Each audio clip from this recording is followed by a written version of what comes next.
his past research also is very interesting. I just learned that he is a Hou Xiaoxian film scholar. You studied Hou Xiaoxian, or you wrote on Hou Xiaoxian, very famous and very good, maybe the best Taiwanese film director. But he also has published several also very interesting articles or books teaching Asian cinema in India, alternative cinema, response of Indian film studies, theorizing new Asian cinemas, problems of the historicist approach, and for comedians in search of couple space. Calcutta featured in the early 1950s Bengali popular cinema. Apparently today we are looking at how he discussed this Shanghai, global Shanghai through translation, film, and literature. That's a very interesting perspective. So we are curious about how Professor Ghosh would present this issue.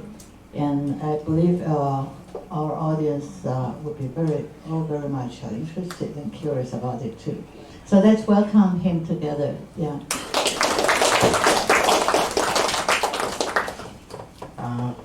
Thanks a lot, Professor Joyce, other professors, scholars, and students here, and my friend Albert Thong, my colleague, Professor VisitedShanghai. So, my topic is slightly older. Actually, it's almost ancient from the perspective of today's younger generation. It's not very contemporary, but I am actually trying to imagine a project on Kolkata and Shanghai, a comparative study.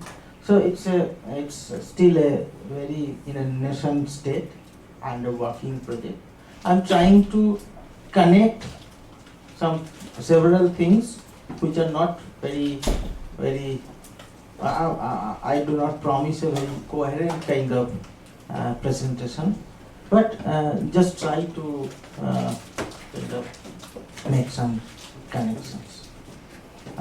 This is a novel called MaranerDonka Baje. The literal translation is The Death Drum Beats. A novel by Bibhuti Bhusan Bandyopadhyay. This novel actually ends up the journey of the protagonist, concludes in Shanghai in 1937. So I would start from this novel, and Bibhuti Bhusan Bandyopadhyay, this name is known to cultural studies and literary critics, film critics as Satyajit Ray, who was the brand ambassador of Indian cinema in 1950s, adapted many of his works. Bandyopadhyay's novel, The Death Drum Beats, written and published in the late 1930s, tells the story of two educated Bengali young men traveling Southeast and East Asia.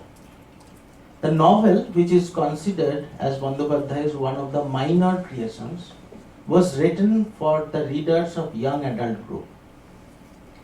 Sureshwar and Bimal, the central characters of the novel, meet each other in a ship on voyage from Kolkata, their native town, to Rangoon, the capital city of Myanmar, which was the port of entry to Southeast and East Asia for Indian travelers. The time of the story is early spring of the year 1937. In fact, these two protagonists of the novel originally came from the nearby villages of Kolkata. So the trajectory of their journey may better be drawn as a journey from an unknown village of Bengal to the big city Kolkata to the global Chinese city Shanghai, where their trip finally concludes. A similar kind of journey is found in his novels Song of the Road, Pather Pachali, and Aparajito, The Unvanquished, which were adapted by Satyajit Ray in Bengali cinema as Opu trilogy. It's a trilogy of 3 films. Ray's idea of modernity intersects with Bandyopadhyay's project of modernity, as Opu's journey too starts with a little Bengali village from which they move to Benares, the old city, and finally to Kolkata, where Opu finds his modern self. Then he left Kolkata, Opu left Kolkata and traveled different parts of the nation. The evolutionary aspect was always present in both Ray and Bandyopadhyay. The self evolves and transforms from a limited village space to a deterritorialized global space. The trajectory of subjective and experimental transformation of the protagonist trace the path of modernity. Bandyopadhyay's articulation banks more on investigating subjectivity of the characters than their actions or psychology, as Frederick Jameson defined the latter function as a synchronous monadic structure. Bandyopadhyay's novel hardly follows this synchronous monadic structure, which is based on certain kind of logical action and logical conclusion. Another very important aspect of his works is his imagination of objective reality, particularly in his creations for the young adults. His celebrated novel, The Mountain Moon, imagined Africa, its cities, vast grasslands of Uganda, dense forests and rivers of Tanzania, and mountain ranges of Kilimanjaro. In this novel,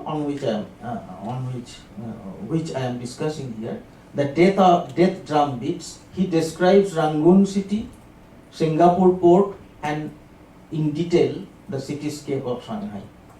He never visited in his life a place outside the then Bengal province. He loved traveling but was restricted to his own immediate surroundings only. But he was a voracious reader of travelogue and accounts of adventurous expeditions. Out of those secondary sources, he reconstructs the reality of Africa or Shanghai while writing novels set on those places which he never ever traveled. His realism actually depends on detouring through a system of knowledge which is more a universal modern than a conventional craft of novel writing. In this novel, The Death Drum Beats, Sureshwar and Vimal reached Singapore from Rangoon. They started from Kolkata, then Rangoon, sojourn and then Singapore. There they met a Chinese officer who requested them to go to China and serve the country, as the country is in crisis and they need trained medical personnel in military hospitals. So these two persons are trained medical personnel. They reached Shanghai in a day of August 1937. They had the opportunity to meet General Chute. They stayed in the international concession. They went out with 2 American young women to take a detour in the city's native districts. They had an image of Shanghai in their mind, and initially their real experience of traveling in the city fit perfectly with their imagination of the city. The westernized culture of it, the street food, working class people of Shanghai, the long and broad avenues, the crowded streets, the lanes and by-lanes of the congested part of the city. The Shanghai was every modern young man's desire all around the then Asia. In fact, Shanghai was one of the big cities of the world after Paris, London, New York, which was dear to the urban photographers.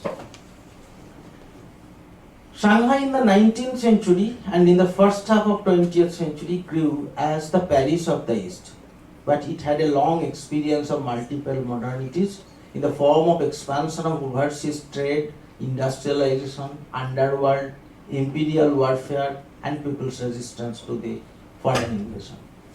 Shanghai in modern history was the gateway to European modernity in China and for the rest of the Asia, many parts of the Asia. But the European modernity which left an impression in Shanghai was not a singular modernity.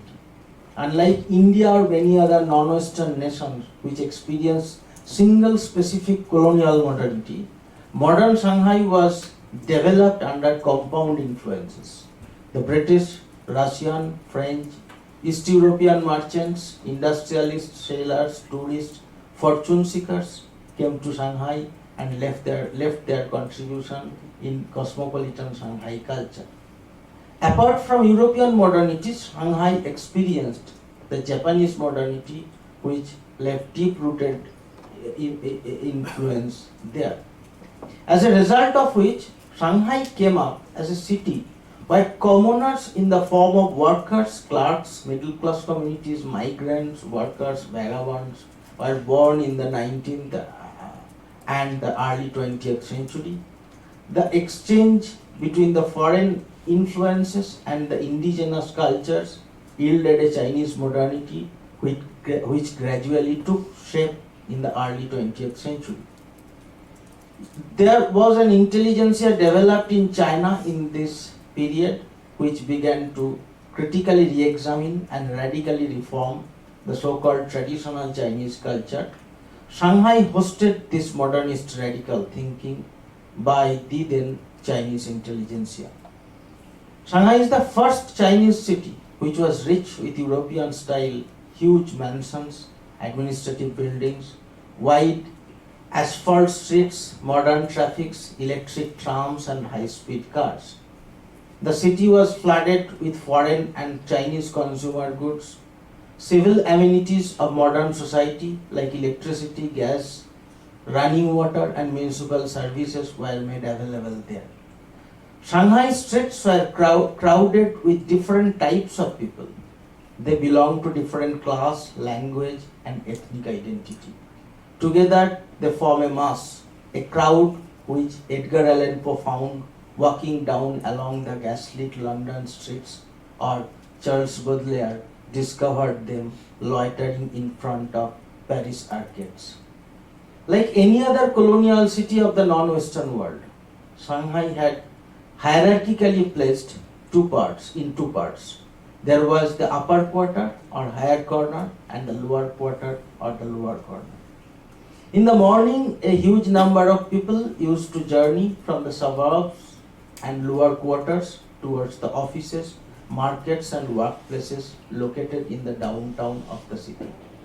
There were neither the residents of the main part of the city, neither the residents of the main part of the city nor the strangers. They were the regular masses who travelled every day from the fringes to the center of the city. They constitute the quotidian reality as opposed to the monumental reality of the city. The proclaimed Western culture of the white city and the culture of Shanghai crowd who used to come from the periphery as the regular visitors to the city gave rise to a dichotomy.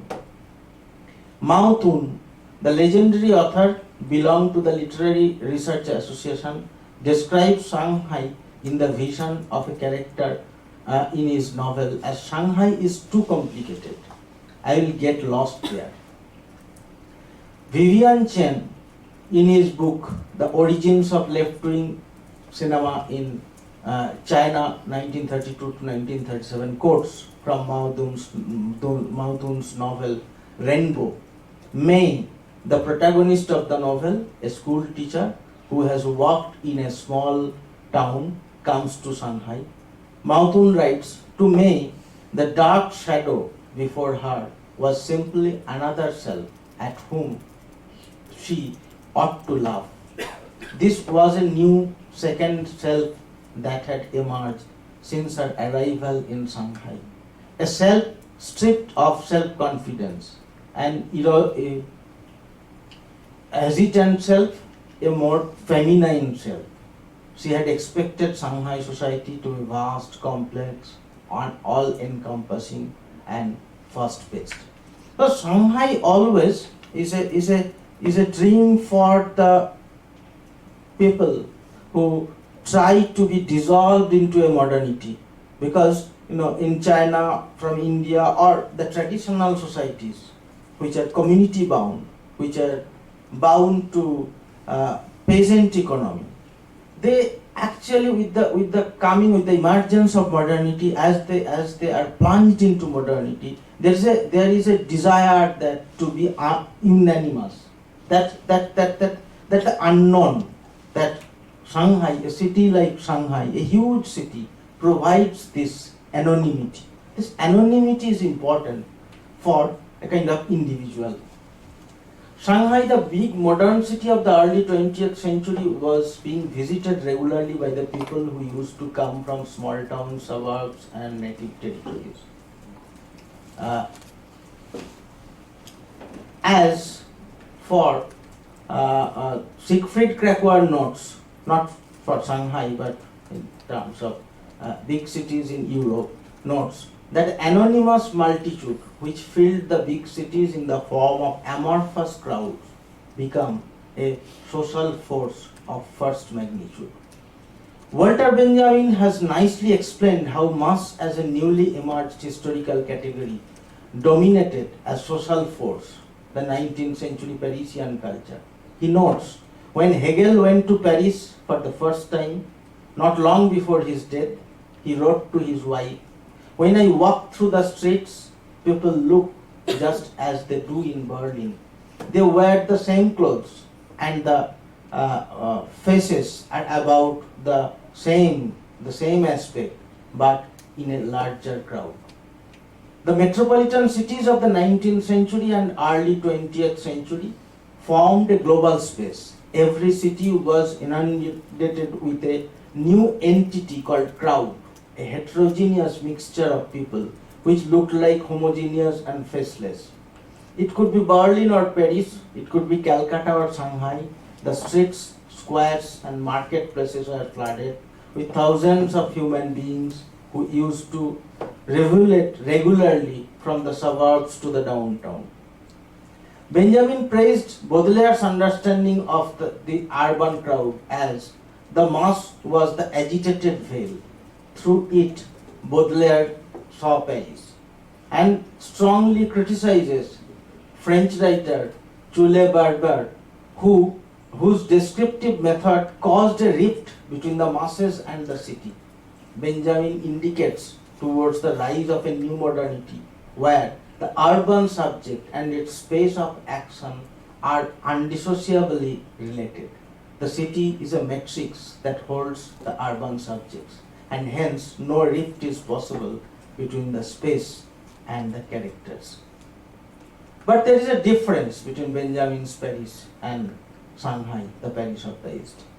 There was high modern exploitation, foreign aggression, and imperial war shook the commodity world and unveiled the reified human existence. The agencyless crowd strove to become agents of the historical change. They identify the city in a state of emergency and danger. Benjamin did not write on a colonial city or a third world city. His Paris was entirely owned by capitalism, but he could be able to leave a clue. He says, nevertheless, the pomp and the splendor with which commodity producing society surrounds itself, as well as its illusory sense of security, are not immune to danger. The collapse of the Second Empire and the Commune of Paris Commune remind it of that. So I'm taking this point from Benjamin that this commodity world of a huge city, it's not free from danger. There is always a fear of danger there, which Benjamin unfortunately couldn't saw, because before he saw the Second World War, he died. He might have written something on how these arcades, the whole thing, this phantasmagoria of the commodity world collapses. But in this novel, actually, these two characters, when they reached Shanghai, a couple of days after, the Shanghai was attacked by the Japanese. They indiscriminately bombarded on Shanghai, and the streets and Shanghai, the rivers, everything, the huge buildings, the commodity world, the luster of the commodity world, everything destroyed. So suddenly the whole image of Shanghai, for which they actually the image which was in their mind, suddenly the whole image crumbled as Japanese fighter plane bombarded on the civilian area. All on a sudden, the place is transformed into a place of ruins and deaths. A new Shanghai was born in front of them. Their traveler subjectivity is transformed all on a sudden into a politics of position. There always exists a potential flaneur in the characters of Bibhuti Bhusan's novel. He himself has two different traveler subjectivity in him. An attached subjectivity in terms of nature lover, which we find in his novels like Aranyak and Ichamoti, and as city dweller, a detached traveler self of a flaneur. He finds both in Opu, in Opu trilogy's Opu. The earlier self is in Pather Pachali, and the later in the world of Opu. Bimal and Sureshwar, this protagonist of this novel, could have emerged as a flaneur in Shanghai.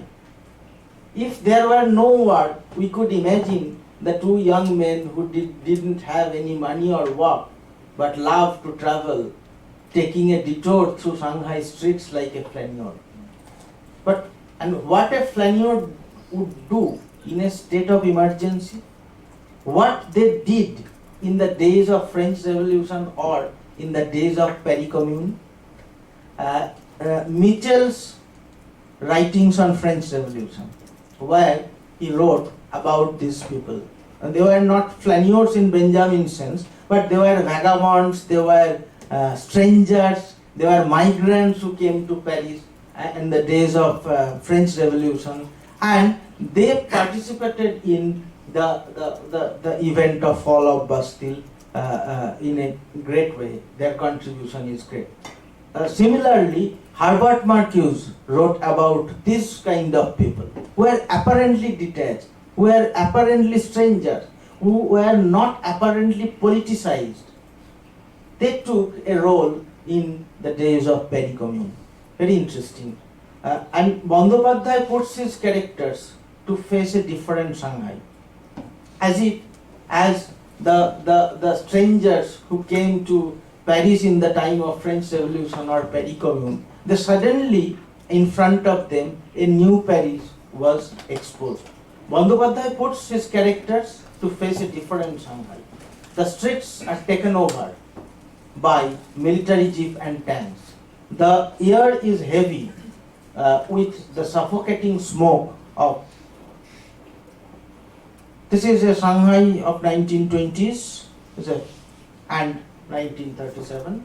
The air is heavy with the suffocating smoke of gunpowder. The piercing cry of sirens and sounds of airstrike hit the sky above. The arcades become nearly the ruins, the houses devastated. Death and horror overshadow the phantasmagoria of the modern city. And this is a moment of transformation.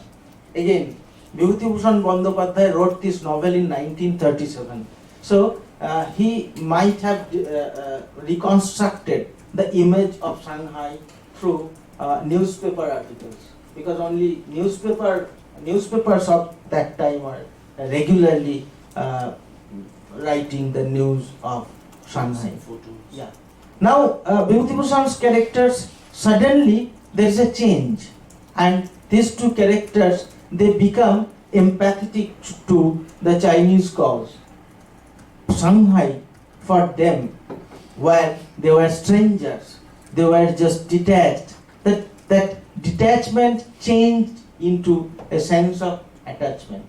Bibhuti Bhusan Bandyopadhyay, the very important point about him is that he was not a political writer. His novels are read as apolitical novels mainly.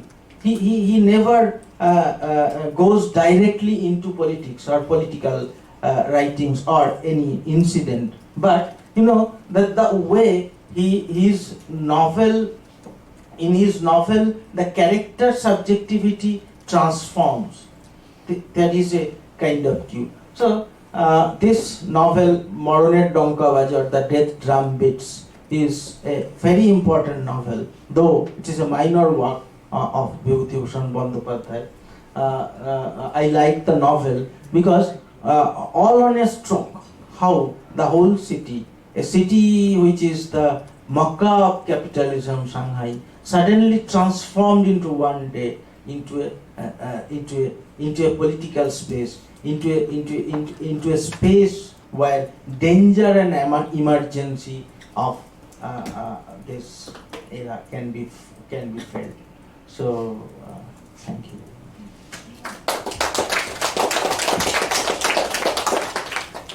This is a painting of Giuseppe Rava, who's an Italian painter. He painted on war. Actually, war is the theme of his painter. And look at the horror in the eyes of the soldier. So this is the moment of horror. This is how the whole thing changed. And this is the people, the refugee, they gathered in front of Paris, French concession of Shanghai in order to save their life. So, okay.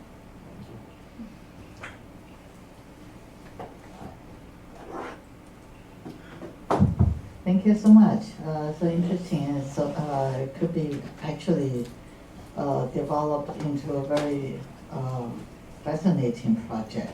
Yeah, especially from this part of the world. No, still, we would like to have ask Professor Zhen to comment or bring some feedback to start out with the Q&A. Okay, thank you so much, Professor, for your presentation. I was actually looking forward to your analysis of the, Shanghai Leftwing cinema of the 1930s. Yes. Because I'm also working on them. Yeah. Actually, So, it was my entry point to Shanghai. Okay. That films like Bodies and New Women. okay, I see. Okay, so I guess my question, one of my questions is about that. I just wonder why you compare this novel with Shanghai cinema of the 1930s, not of the 1940s, for example. Or after the Japanese occupied Shanghai in 1937, right? From 1937 to 1941, that was the period of so-called open period of Shanghai cinema, and the films made after 1947 were quite different from films made slightly earlier, right, in terms of forms and contents. Because after the Japanese occupation of Shanghai, there was more severe censorship imposed on filmmaking. So I was wondering why when I read your abstract. And another question that I have is, it's not really a question, it's just that I was intrigued by the fact that the novel, The Death Drum Beats, was first published in a children's magazine. So I wonder, what the readership was like for, this children's magazine, because judging from the title of the novel, I would have imagined that, you know, the novel will be published in different magazines, so I just wonder why. Okay, so these are my two questions. Why students magazine? Yeah, why? And it was, Which was it? you know, and what kind of people read those magazines, for example, and what was done, what were the reactions? Yeah. Yeah, very specific questions. Maybe you care to comment before we open up for Q&A with two questions. So, First of all, 1930s cinema, not 1940s, because you know that actually in order to theorize this thing and a long time I have associated with this question. This question actually haunts me, that where Benjamin wrote that suddenly there would be a moment where the whole kind of commodity world will come into one stroke. So that is the moment of emergency and danger. And I am a fan of Herbert Marcuse's writing, One-Dimensional Man, where he described in a short part the Paris Commune. So this moment of emergency or danger is indicated by 1930s films. That the capitalist world might crumble.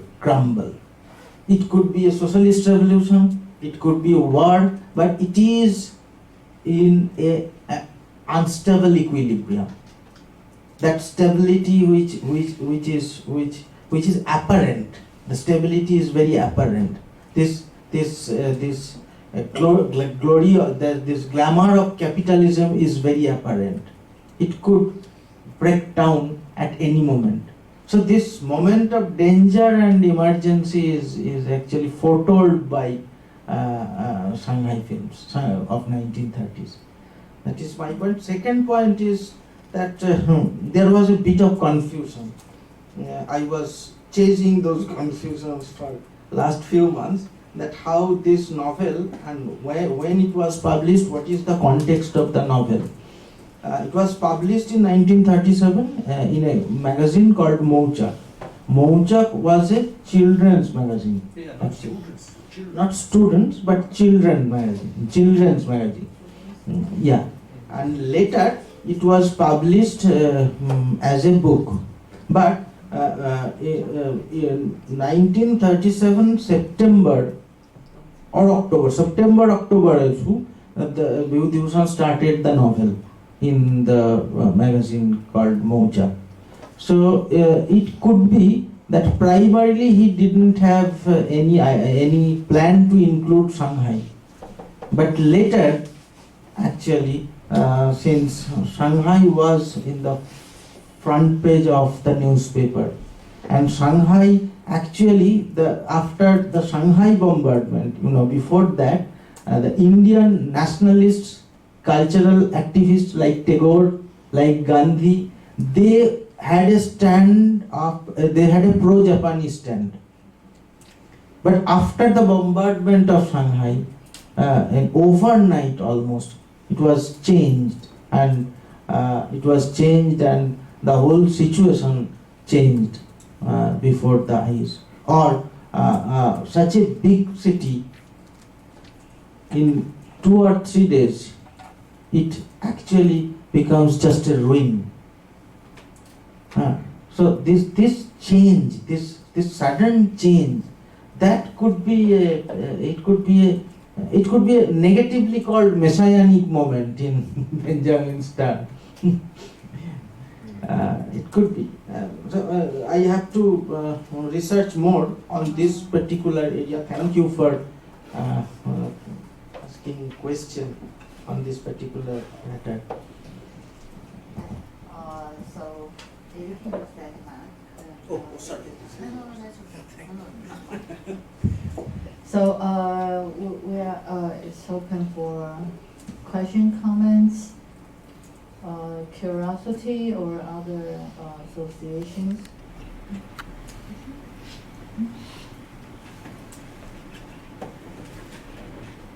Okay, I got a quick question. All right. All right. My question is very simple since you mentioned Tagore. Tagore visited Shanghai 3 times. We both know that. So do you think Tagore casts some impression of Shanghai to the novelist, to the writer, and also to the news writer on newspapers in Kolkata? Do you think so? Yes or no? News published in? Yeah. Yeah. So his visit also. The Statesman published news of Tagore's visit in China. So that's one of the Yeah. very first. 1924 Yeah. and then 1928. 29. 29. Yeah. So that's also a very important event back there in Kolkata. Yes. Okay. But in these two visits, 1924 and 1928, Tagore's idea was still, he was in the spell of that pan-Asian kind of cultural revivalism. Follow-up question. What about the institution of China, Babana in Shanghai? Do you think that's important? Yes. China Bhavan was established Yeah. in 1927. 1927, and also Japanese influence was there. Japanese painters particularly, they visited Shantiniketan regularly, and you know that like Sun Yat-sen, Tagore had a view of this pan-Asian strength of political and cultural strength. But after 1937, the moment Shanghai was bombarded and Japan attacked Shanghai, the whole view changed, and Tagore wrote a poem criticizing Japanese imperialist, in a very sarcastic kind of articulation it was. Tagore wrote poems with sarcastic articulations, and the number is very few. Rarely he writes with a sarcastic kind of bitterness. But the poem which criticized Japanese imperialism was full of bitterness. That bitterness and sarcasm was absent in Tagore's regular aesthetics.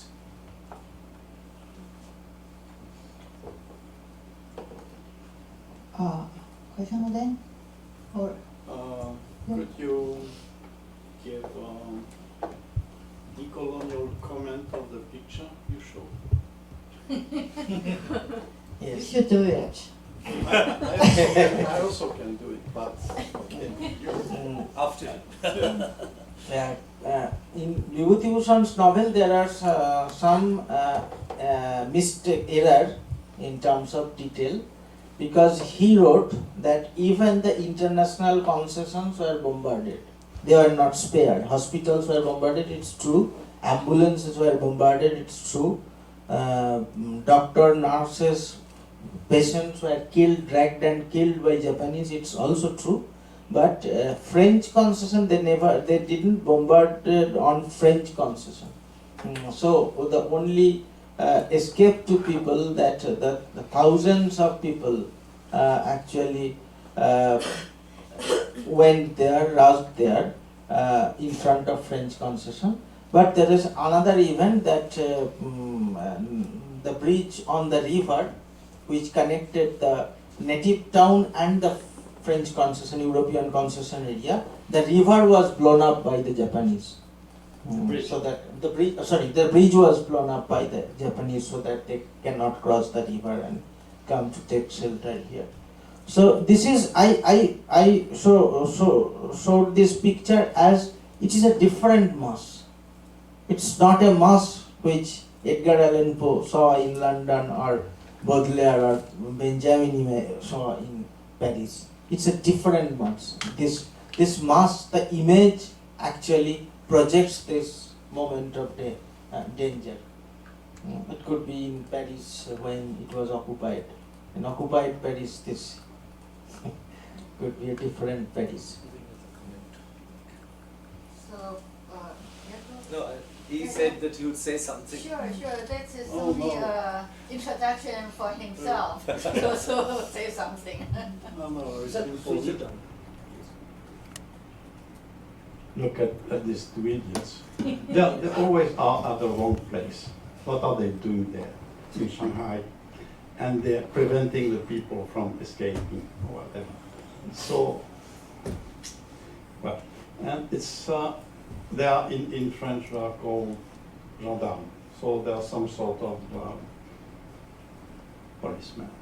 That's special, they are special, really the same. Okay, the funny thing is that one of them has a helmet, wears a helmet, which is not so common. So it means that the situation is very serious. Situation is, because usually what they wear is that kind of funny cap, which make them easy to recognize as the idiots they are. So the other thing which is very surprising for me, which connects to the previous talk, your talk, is that on the most famous picture of these women being dragged through the streets in these very tense moments of the so-called liberation. A photo which was shot by a famous American photographer, Frank Capra, in the good city of Chartres, famous for its cathedral. There is one of these guys, gendarme, who looks exactly like who is accompanying the mob with the girl in the middle, shaved, and he looks exactly like that one. It means they are everywhere.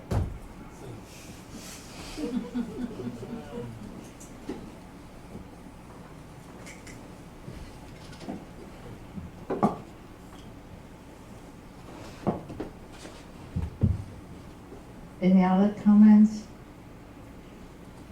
I just add one point. Sure. His wise comment, because I didn't find much material on internet.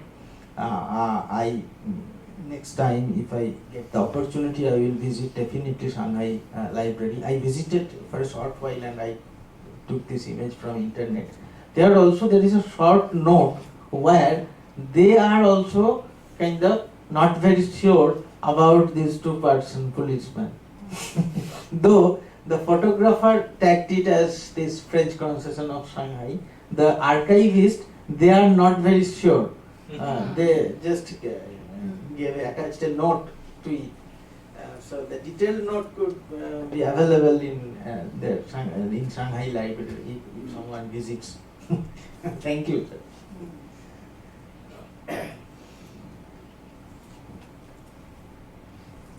I have a little. Sure. But I was thinking the Oh, period. please, you have. No, just a period of the Shanghai concession. When did it start? When did it end? Right, 1845 to 1943. It's a long period of time. Right. And what are they doing there? Supposedly they are offering shelter for the refugees, right? No, they're preventing the people from moving forward.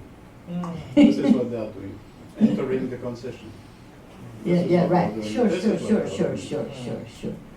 But Shanghai, actually, I should let you speak, but it's full of many things. It's not only the dawn of this coming Japanese occupation, but they are full of the workers' strike, the leftists, the right-wing government, and everything. The Shanghai movie and so on. So it's so complex, and including this French concession, Japanese concession, and other things, and also this they are really those learners. They come in and out from this dancing hall, the jazz music. We see the band.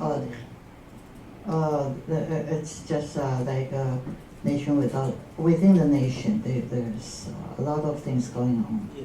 Yeah, and also the concession, they are protected. Yeah, even though the Japanese, they are invading and killing other people, but rich people stay there. Yeah, so that's a lot of things going on. Yes. Yeah, so, but anyway, yeah, please. Yes. Would you like No, just Okay. No, so the comment just comment, yeah.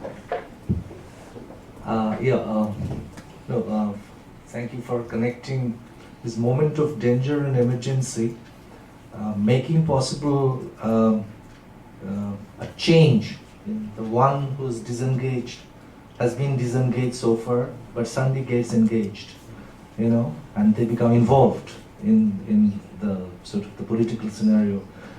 And that is something which is happening to fictional characters. You're saying that resonating with what happened to Tagore and Gandhi. I think that's a very interesting kind of a connection that you're making. And then you're further saying that this is what Benjamin actually said, what actually happens to the moments. I take it to be that kind of a pattern that you are suggesting, So, which I think can also be understood as a kind of a method of reading. There is a kind of a method in your reading where there is a commentator and there is actual changes taking place in people's minds, and then there's a fictive piece, Anyway, so that's it's nothing. It's just a way of my understanding. So I just put it that way. I just want to engage a little bit with the question that you asked, is why it was published in children's magazine. Bibhuti Bhusan was very popular he was also taken to be somebody who is to write adventure stories for children. The one who he referred to, Chandir Pahad, the mountain of the moon, for instance, was actually a children favorite kind of film, and still continues to be. Films are made actually on that.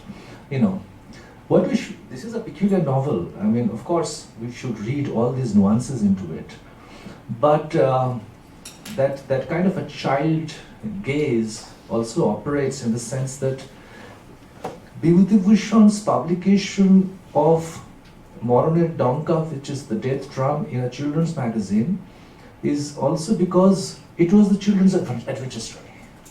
That element can be also understood in terms of a kind of a discovering gaze, where you discover the exotic East, the China, and Shanghai actually becomes that very interesting place that should be, and there are historical, as Albert was suggesting, there are historical reasons for actually choosing some Shanghai for that. Bibhuti Bhusan never went to any place, but he wrote about cities across the world, and they are at times very convincing because he's having impression out of the photographs printed, the news reports. Tagore comes back, says something, and it creates a kind of a world of imagination for imagining cities to which he has never been to. So I think that possibly in this kind of a reading, this may not be brought into, but there's not a children's, in that sense, children's literature, but a child discovering a new city. Now, that kind of a gaze operates, might actually nuance the very gaze of the narrator that makes possible the story. Because that exotic element is never missing from Bibhuti Bhusan's novel. And that's why the logical errors at times are there. So yes, so I just thought that actually there is a break. The mountain moon, on the mountain of moon, there are exotic elements. Shanghai was more in this novel also there are exotic elements, there are travelers and the tourist gaze, but my point is that suddenly this moment is transformed. That transformation is very interesting because Bibhuti Bhusan was neither a historian nor he had any knowledge of historiography, nor is a theoretician like Walter Benjamin. But what is important is this ethical, subjective ethical engagement. that was emphasized by Benjamin, because that was Michelet wrote about French Revolution, and Herbert Marcuse indicated in Paris Commune that there are some people who were like those Spaniards, who were like vagabonds. They didn't have any class identity even. They don't belong to proletariat, they don't belong to working class, they don't belong to upper class. They stand nowhere in this class politics. But still, there are moments when they have certain kind of ethical subjective understanding which led them to participate in the whole process of the whole kind of struggle of danger and emergency. That was very interestingly portrayed here. That yes, you are right. Exotic elements are there, adventure, travelogue. We can align with this, but this moment is very interesting, and this only happens in case of Shanghai. In other novels, in his other novels, peculiar novel which would not become yes, popular, peculiar maybe novel. precisely because there is such an element of displeasure that appears right in front Yes, of a children's right. children's adventure kind of pleasure-giving agenda, and it turns political, Mhm, and it then turns it's political. so it's one of the very few that was not popular. Maybe he started this novel which is fit for the children. In fact, that is true. 2/3 of the novel, almost half of the novel, is just a children's adventure novel. But the later third of the 2/3, after the 2/3, the novel changed suddenly, and the elements of displeasure and horror they came into take its place in the novel. Other question or comments?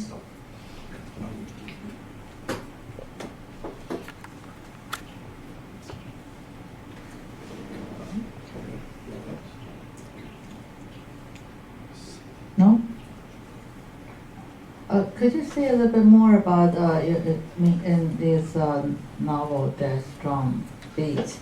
There's two young men or children. They pass through several countries, several cities, right, including Singapore, and you said Myanmar, Rangoon, Calcutta, and Shanghai. Do you notice there are different description or I mean what? Yeah, are there normally we would detect some sort of either racist or of course it's exotic, but there's some differentiated vision, okay, of those described city. So I'm curious about your reading of that. And second is that if you really want to talk about global Shanghai, there will be too many, right? I don't know. I mean, are you focusing on the Indian literature and the film from India, or you want to talk about global? I mean, there are Japanese, there are French, Germany, and everything. So how do you manage to cover the global perspective of Shanghai? And even this in like early 1930s, Shanghai, during this Great Depression, okay, started out from U.S. and prevailed throughout the world, Shanghai stood still. I mean, as a financial center, okay. So everything in Shanghai was very prosperous and just including, of course, French literati and Chinese scholars majoring in French literature and so on. So there are a lot of things going on in Shanghai. So if you do not focus yourself, limit yourself into a certain perspective and examine or criticize that perspective. Otherwise, I would think it would be too much complicated. Yeah. For example, in Japan, Japanese writer also wrote Shanghai during that period of time. Not to mention other literature. Yeah.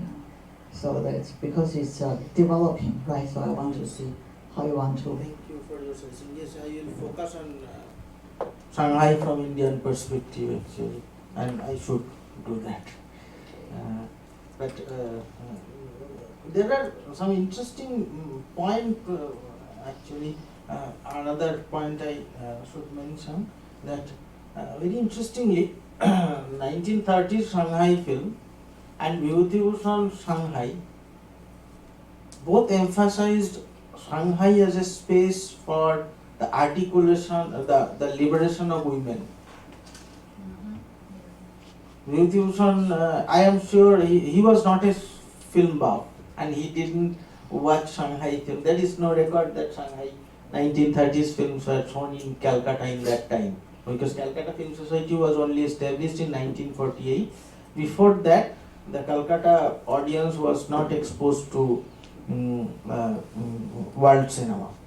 So, but completely on the basis of the other secondary literature, he imagined the Shanghai which is a liberating space for women. That is very interesting. So are there references to that in that novel? Yeah. Okay. Novel, there are references, and in 1930s Shanghai films, most of the films No, film are is focusing on women protagonists. Most of the films, women protagonist who is struggling in a society to articulate her voice. Sorry, the article was in English or in Bengali? The article, you wrote this article in Bengali or in English? Yeah. No, the novel is in Bengali. No, novel is in Bengali. Bengali. It's a Bengali novel. So was this article being censored? Because actually there was a British India period. Yeah. This novel. This work reflects No. personal. Not personal really, not position really, or- because you know that the situation changed already after 1937. You know that the Japan belonged to a enemy camp. Because I see So- the I saw the linkage because we were talking about these British colonies, right? To Myanmar, Rangoon, Singapore, and then also Shanghai, because Shanghai, there are British concession, and with Americans, they combined to international concession later on. So I see that kind of, and when we talk about British India, then these British armies, British forces in this part of East Asia regions are actually Indian soldiers from British India, mostly, right? So I'm asking you, the writer. I mean, the writer. Do you think he reflects his Bengali perspective or kind of like British India, the kind of? Yeah, the same question. There's how does they view all the cities, right? Right. I mean, are there no racial differences or other things? So That's interesting. in Kolkata or in No, when Shanghai? he traveled, you say Singapore, You must have passed through Bangkok, cities. Calcutta, Oh, Shanghai. yes, How do they yes. describe? Yeah, Rangoon was described as a city full of bandits, underworld, petty thieves. Singapore is a harbor, is a huge port, but is a mysterious place. But Shanghai is a rational, modern, and all these things. Very interestingly, it changed suddenly. Suddenly it changed from this exotic and stereotype to a very rational and realist space. That is interesting. It is interesting. To see how the perspective of the Bengali people or this British East India territory, how people travel and they see things. Did they see French people there? No. We wonder what are those literature written about this French people in Shanghai, the concession, literature and film and other things. And do they interact with the Indian? No. Probably he read it in newspaper. First of all. Secondly, French concessions are not alien to Indians because you know the Indian the revolutionaries who are engaged in revolutionary struggle and got the case of sedition, they just slip from the hands of police and take refuge in French concessions in Chandanagar or Pondicherry. So French concessions are not alien to Bengali people because many Bengali revolutionaries, they went there in Chandanagar and they take political refuge there.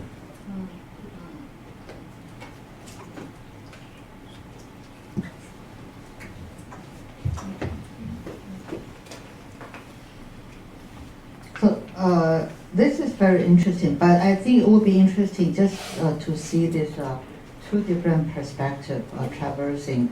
For example, the people from Bengal or in India, Calcutta, view Shanghai, and the people from Shanghai or Chinese writing view India.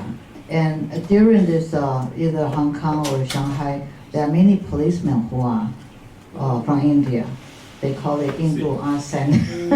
Mostly Sikh. Huh? Sikh. Yeah. It's different from people in Calcutta. Different. Very different. Totally different. So you want to explain? It is available on internet that Tagore is visited by the Sikh community of Shanghai.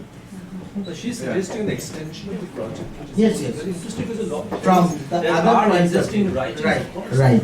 Chinese kind of writings looking at people. I mean, there is- That's right. Yeah, right. Yeah, actually, we with another person, we submitted a project proposal for that the Shanghai point of view, how the 2 point of view they actually come to a intersect and come to a conclusion on or like not parallels. I'm waiting for their reply. Okay, tell us about your results. But that could work for every country. I mean, Indonesia, Vietnam, Hong Kong. Hong Kong also has many Indo-Asian Indian policemen, and they remain there. The special status and everything. So this colonial legacy has its impact on local societies. But I deliberately invited some of our students from India to so it is not only my class student, but all our Indian communities came. I suppose the Indian students, they're of course, there's no Bengali here, so they come from different parts, so they would not be acquainted with Bibhuti Bhusan's work.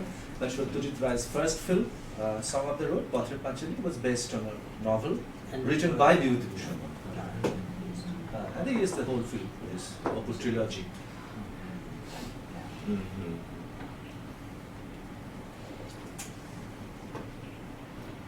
If we do not have any further questions, no, then we can stop here, call it a day, and let's thank both of the speakers once again.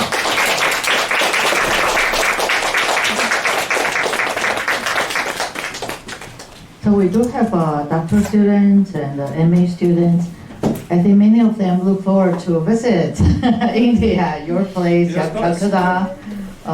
Please let us know if you've been. And we also know that in Calcutta there's a very famous center for migration right?